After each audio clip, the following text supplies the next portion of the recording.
Hi, Kelly. Okay. Could you just sort of introduce who you are and give just a really quick summary of GoodWash and what you do? So, yeah, what the company does and basically what the mission is behind GoodWash as well.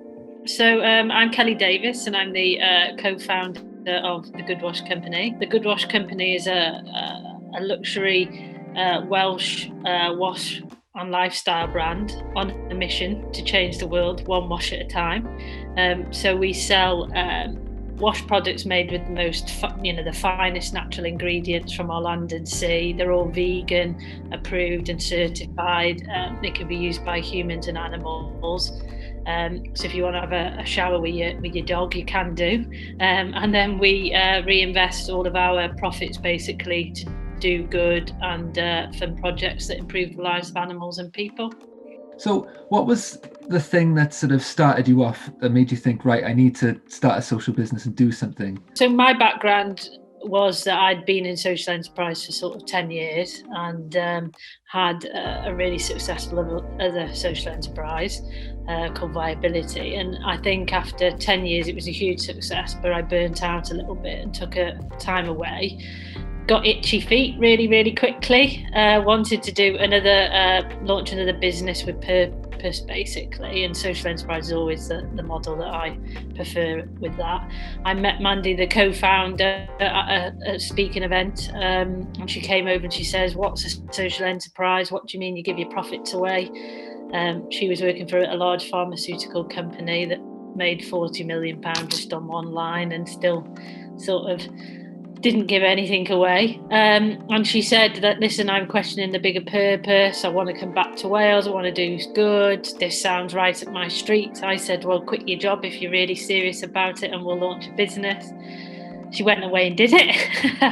And we came back and we didn't have it. We knew we wanted to launch an everyday product and we wanted to sell to consumers and be able to say to people, actually, if you buy this, your wash or your whatever could make a difference. And we didn't have an idea initially what that product would be. So I can't lie here and say, basically we knew from day one what it was. We went through socks, chocolates, flowers, everything, and in the end we came up with, you need a good wash, really, and it's something you do every day. That's really interesting. So you started off with the idea of, I want to make a social business, and then the product kind of came later. Yeah. Is that right? Yeah, so knew that there was, from my sort of background or knowledge, I knew that grants were sort of drying up in the sector, and there was a move towards creating more sustainable income. My previous social enterprise had launched a computer game, and whilst that was great, and we launched it in San Francisco, and what happens is once you buy an app, you buy it once and then you don't get that repeat purchase. So it was sort of like, actually, we need to launch a product that it has that repeat purchase that everybody can sort of engage with. So it couldn't be football because not everybody likes football, sort of thing. It had to be something everybody used or to widen that audience, really. So it came very quickly that it was sort of like an essential item that could get that repeat purchase, and we narrowed it down to, if it wasn't food and drink, maybe it was a wash product. So yeah, that's how we did it, really. And we knew that we wanted to we followed the Scotland model. I knew that by raising awareness of social enterprise, often you can do it by putting something on the shelves in a supermarket or on the retail high street. So that's what we wanted to do, really. Did you come across any hurdles when you were starting out, or? The hurdles that you get in any startup tend to be quite similar. You've got a lack of time and you've got a lack of resource in terms of either people on the ground or cash often. So we weren't immune to any of those, especially as we didn't have any initial investment and we were putting our own sort of funds in to do it. But I think other sort of big challenges that we sort of encountered was, straight away people said, you can't have a luxury product and charity in the same sentence. And actually, we said, well, why not, really? Why can't that be done all when nobody's done it before? So that actually, because I think the type of individuals me and Mandy are, if somebody says no, that often means, well, that's a load of rubbish really, and we're going to prove you wrong. So we had that initial sort of challenge really, or pushback around the social cause and what it could be, and luxury, and would luxury align with charity, and it hadn't really been done before, and what about having, we wanted to have Welsh on the labels, and people pushed back quite strongly and said, actually, if you put Welsh on it, are you going to restrict the market that you can sell to? Because if you look at growth, is somebody in London going to buy something with Welsh on, or is somebody in New York going to buy it? And actually we thought, if it's done creatively and not too just subtly and in a really, high-end way, we believe that we can do that. So those are the sort of pushbacks really that we sort of hurdles that we found, where people were pushing quite strong on, we're not really sure of your concept here, because the luxury and charity, Welsh language, animal and human use, and we were like, no, actually we think these are actually gaps in the market that we want to exploit really. So I suppose because of that, we had to take all the risks ourselves and develop the prototype to bring to market, to test it, because otherwise I think we were getting a bit of pushback from people that we needed a bit of backing from.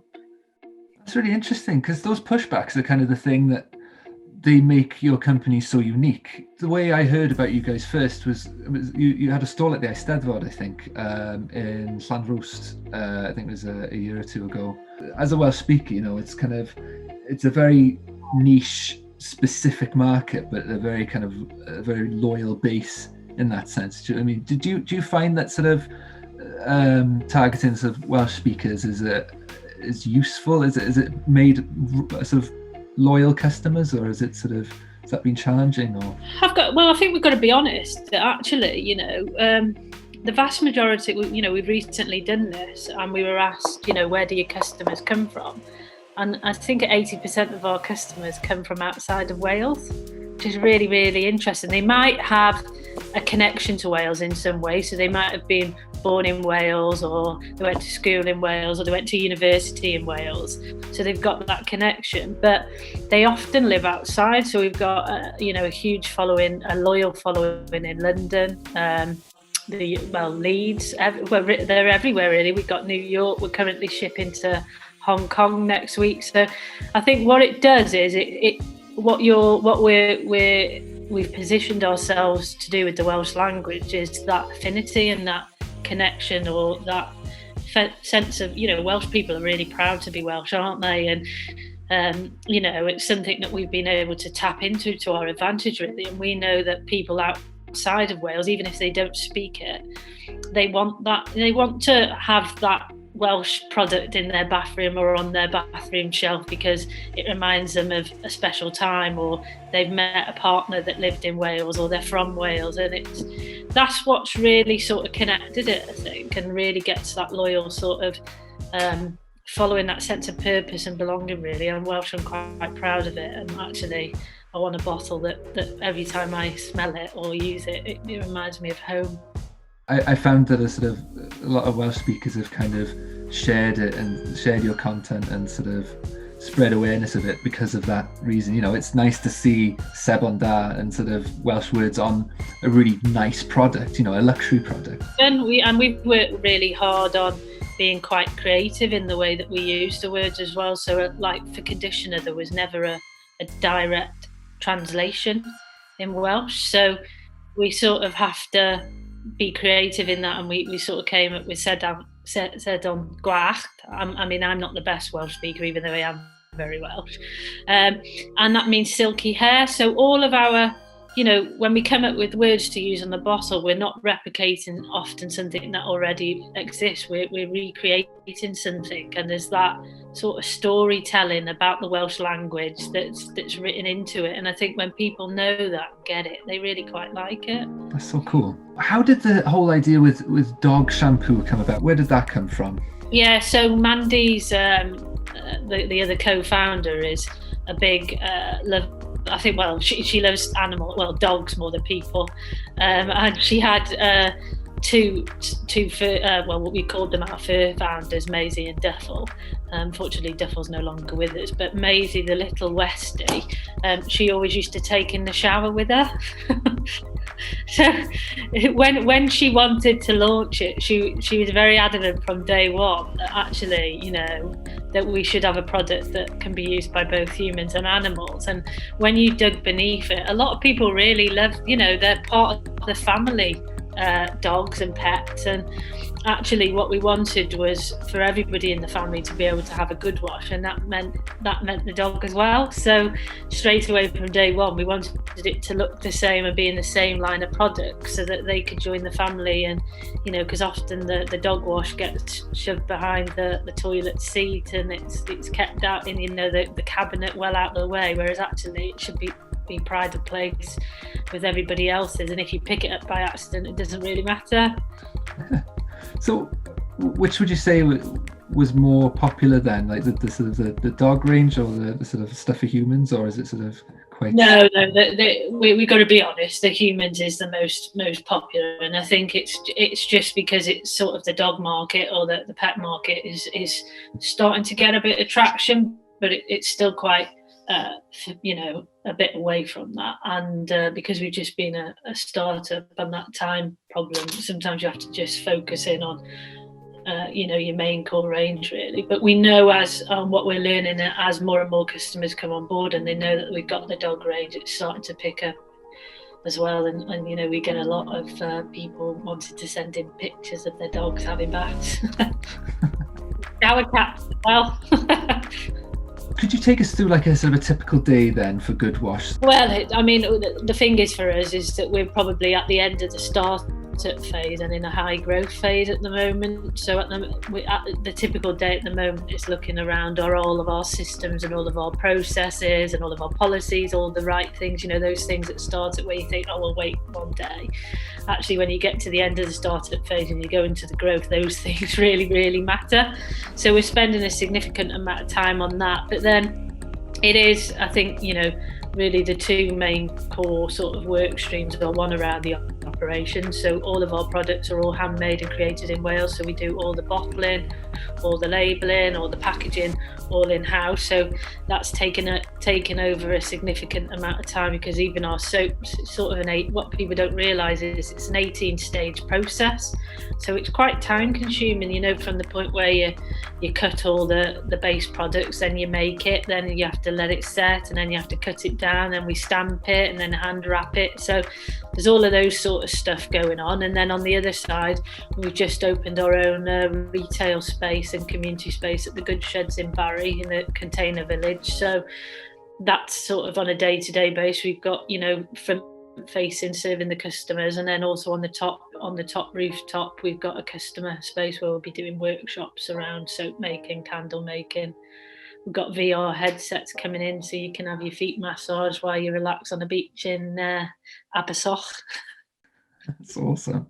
So what's your favourite part of GoodWash then? What's the thing that sort of makes you get up in the morning and really enjoy what you do? For me, I like to be very hands-on and do the doing. So it is around the making and the creating new products, and then also around the social impact and what we do around that. That's the reason why we ultimately set out about this. And we don't just give people money, or we like to get involved in real partnerships that there's an identified need, and we're not just giving money for the sake of it. It's actually making a difference and really getting to know our partners really, and doing stuff that's got longevity. What would you say was sort of the most difficult part then of the business? At the moment, we're facing quite a challenge shifting from startup to growth, and the different mindsets and the different skill sets that are needed. Because when you're in a startup, you get friends, you get family, you get anybody involved basically to try and help you just make things and get it out there. And you sometimes don't, you just go from one thing to another, so you don't put all the policies in, and then when you're in a growth stage, actually you've got to have all of those things, and it's a different skill set and a different we've got to recruit. Maybe is your board strong enough? Do we need to recruit more expertise in certain areas? Do we actually need to go out for investment? What does that look like? Is it going to be social investment? Is it equity investment? Is our governance structure? So there's all those big things and challenges actually that you've got to sort through. And to be honest, it's something that at the moment it's probably the least enjoyable, but it has to be done. Do you have any help from the cooperative centre or any other organisations to do that? Or? Yeah, so the Wales, the Co-op Centre have been with us right from day one, really, all along the journey. I mean, everybody's really supported us, and when we identify that there might be a need that we need or there's a problem, we tend to be the people that we go to for the solution, or us to point us in the direction of somebody that can help us. So, I've said it for the last 10 years, even with my, it's what the co-op does is vital to the social enterprise sector, and I always it's the go-to, really. I suppose if anybody was to ever ask me, I think in a nutshell it would be that sort of critical friend, really. That we're that that supportive critical friend that you can turn on for no matter what. What would you say was just sort of the proudest moment for GoodWash for you personally? For us, it's everybody didn't really get what GoodWash was about until COVID, and then they saw that we were able to step up in a crisis and help out by doing the wash donation. So I think one of the things we're proud of is the fact that people know that they can rely on us at a time of need. When obviously COVID happened and the Prime Minister came out and said actually one way that you can save lives is by washing your hands and more frequently and more regularly, we instantly thought actually we've got a role to play here, because there are people that maybe can't afford to wash their hands as often as they can because they're gonna they simply can't afford it. Or there may be people that are like frontline workers, like in the NHS and that when they get to finish a shift, they go to the supermarket and there's no soap or hand wash on the shelves. So what's our role in helping with that? And also what's the role in actually, there's no doubt that it's going to have a big impact on people's mental health. And actually when you have a bath or a wash and it's a luxury product, there is that sense of, oh, that's nice, isn't it? That. And we wanted to be the ones that actually did that. So we decided that we would give out free wash donations to the NHS and vulnerable people via food banks or out into care homes and different things. So we didn't think it would take off as much as it did, but we stopped counting at 10,000. That's amazing. Fair play. Well done. Yeah, so I think people really got what we did then. And then the second one was that people actually saw beyond as just giving money out to charities, and actually we place social impact at the heart of everything we do. So the way we buy in all of our supply chains, the way all our products are made, so our fire hose, our wash bags made out of recycled fire hose, and all of a sudden it starts to get people thinking about the way they purchase. And I think our proudest moment has been that we've started to recognise that people are starting to think differently, and we've played our role in being able to do that, because we've got partners now that are commercial businesses, and they're thinking, how can we buy social in our supply chain? How can we, should we be thinking differently about what we do? Is there things? So I think that change in thinking and that behavioural change is something that we're that's what's making us really proud at the moment. People are starting to think now, I've got £1 to spend, and how am I going to spend that £1 better? And actually there are products out there now that if I buy coffee and it does good, or I might engage with GoodWash, but then I might start looking at other products that do similar stuff, or I might buy a beer that's like Brew Good, or that's no doubt for me, that's why Scotland's been so successful, is that they put everyday products on the supermarket shelves, so it became something people could see every day. And when that starts happening, it then starts getting people to think, and then they start going and looking local, and then they look social. And so it's no coincidence that this movement that's maybe started 2 or 3 years ago is starting to gain real momentum. What's next? What's the next stage now? What's the next mission for GoodWash? And do you have a sort of an end goal for GoodWash? So, well, I think first and foremost, we need to come out of COVID-19 stronger than we were when we went into it. So we're not coming at the point of we just need to survive and get through it. We actually want to come out of it a lot stronger, and enable us to put in probably over the next 3 months those solid foundations that come mid probably 2021, we're actually ready to really go for it, because we've got those things in place. We've got a customer following, we've got that profile that we've got now, but we're able to take on investment and go for it. And maybe it's our sporting background, but we're really ambitious. And we genuinely believe that we can make GoodWash into, a strong commercial Welsh business with social impact at its heart. And that means that, in washrooms all around the world, there might be a bottle of ours or a soap bar. What advice would you give to someone who's thinking of starting a social business and doesn't quite know where to start and doesn't really know what to expect from it? What advice would you give them? I mean, the first thing I always say is that you've got to have belief, because if you don't have belief in what you're going to do, then it's going to be tough. Because as we said right at the start, people start, looking for the weaknesses, or looking for they'll challenge what you're doing just to see if you can stand the test of taking it to market. So you've always got to have that belief. And also, it is hard, and at the hard times you need to realise or believe in why you're doing it and what you set out for initially, because that does stand the test. So really don't lose sight of that belief either. The second one is, and I always say it to everybody, you've got to get used to being uncomfortable, because it's uncomfortable a lot of the time, and you'll just get through it. So I think, that belief, that being comfortable with being uncomfortable, and also your support network. So get the right kind of people behind you, those that are on the bus, that do believe, when you're lacking in that self-belief, or that they'll lift you up.